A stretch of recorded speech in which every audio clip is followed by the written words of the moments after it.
We completely redesigned the M2 curriculum 2 years ago to encompass more dynamic manual therapy techniques. We've added 5 new strokes to address the fact that not all tissues of the body are located at the same depth.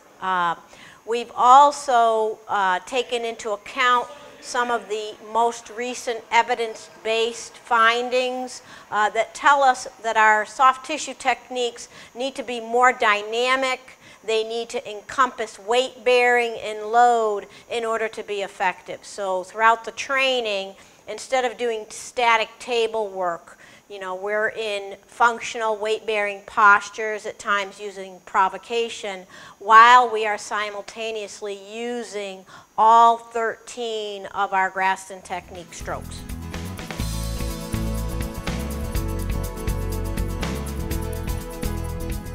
I think it's more of a continuation of what we're learning as clinicians, that we can't just treat one part of the body, we have to treat the whole body.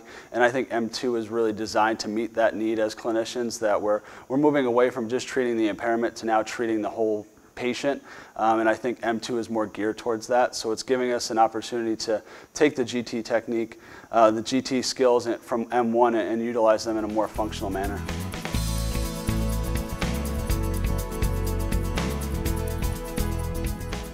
Knowledge of our bodies and how we operate, it's constantly evolving. And so the same can be said for Graston technique. When I was first introduced to the technique in the late 1990s, everything was very static based. Everything was very simple movement based.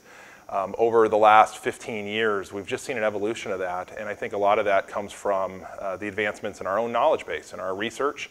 A lot of things start anecdotally with good experiences here. But over time, we incorporate our anecdotal knowledge with the latest in research, and so the techniques have evolved tremendously.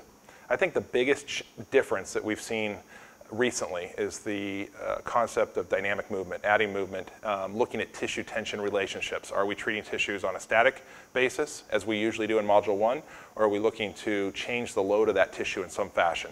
So in clinical speak, we would say, are we looking at it from a static position or a loaded position? And within a loaded position, are we looking at it from a concentric contraction or maybe an isometric contraction or an eccentric contraction? But at the end of the day, what we're trying to do is reduce pain, improve function, and so those advances are aiding us as clinicians and ultimately aiding patients.